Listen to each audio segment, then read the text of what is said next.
স্বরাষ্ট্রমন্ত্রী মহোদয়ের মনে হবে যে এখন আইন শৃঙ্খলা পরিস্থিতি রক্ষায় পদক্ষেপ নেওয়া প্রয়োজন? ছোট্ট শিশু রামিসা, বয়স কতই ছিল তার? মাত্র 7 বছর। এই বয়সে তার হাসার কথা, খেলার কথা, অথচ আমরা দেখেছি কত নির্মমভাবে তাকে ধর্ষণ করে হত্যা করা হয়েছে।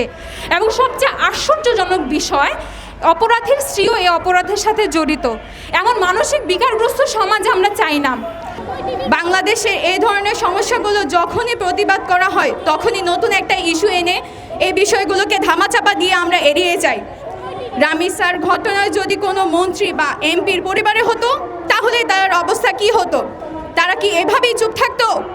জুলাই আন্দোলনের পরবর্তী অবস্থায় এমন বৈষম্য, নির্যাতন, অবিচার আমাদের প্রত্যাশা নয়। এটা শুধুমাত্র রামিসার একটা ঘটনা না, এটা আসলে আমাদের সমাজের একটা সাধারণ চিত্রে পরিণত হয়েছে। আইন এবং সালিশ কেন্দ্রের তথ্য অনুযায়ী আমরা যদি একটু দেখি যে 2026 সালের জানুয়ারি থেকে মে মাসের 20 তারিখ পর্যন্ত অন্তত 118 জন শিশু ধর্ষণের শিকার হয়েছে এবং এই সময়ে ধর্ষণ বা ধর্ষণের চেষ্টার পর 17 জন শিশুকে হত্যা করা হয়েছে। এখন প্রশ্ন হচ্ছে, এই যে নৃশংস ধর্ষণ এবং হত্যাকাণ্ড, এটার পিছনে আসলে মূল কারণ কি? আমরা যদি দেখি এই যে নৃশংস ধর্ষণ এবং হত্যাকাণ্ডের মূল কারণ হচ্ছে আমাদের দেশের বিচারহীনতার যে সংস্কৃতি। আমাদের দেশে আমরা দেখি যে কোনো ধরনের অন্যায়, অবিচার যখনই ঘটছে কিন্তু সেটার কোনো সুষ্ঠু বিচার আমরা কখনোই দেখতে পাই না। আমরা দেখি যে অপরাধীদের মধ্য থেকে 2-1জনকে যদিও পুলিশের হেফাজতে নেওয়া হয়, তারপরেও দেখা যায় তারা তাদের ক্ষমতা বলে নিজেদের জামিন করে ছাড়িয়ে নেয়।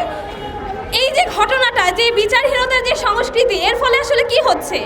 এর ফলে আসলে অপরাধীরা তারা পার পেয়ে যাচ্ছে এবং তারা মনে করছে আসলেই তো কোনো কিছু ঘটছে না, আমরা যে কোনো ধরনের অপরাধ করেই তো কোনো শাস্তির সম্মুখীন হতে হচ্ছে না আমাদেরকে। সকল ধরনের প্রতিষ্ঠানেই সচেতনতামূলক কর্মসূচি চালু করতে হবে।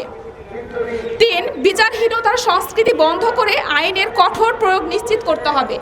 4, নারী ও শিশুর প্রতি যে কোনো সহিংসতার জিরো টলারেন্স নীতি অবলম্বন করতে হবে।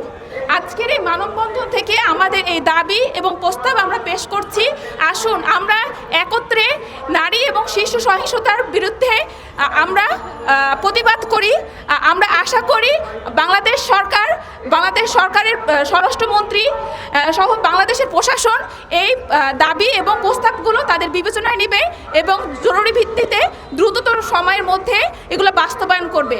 আজকের মানববন্ধনে আসার জন্য সকল সাংবাদিকদের আমার পক্ষ থেকে আন্তরিক শুভেচ্ছা জানাচ্ছি এবং মোবারকবাদ জানাচ্ছি। আসসালামু আলাইকুম ওয়া রাহমাতুল্লাহ।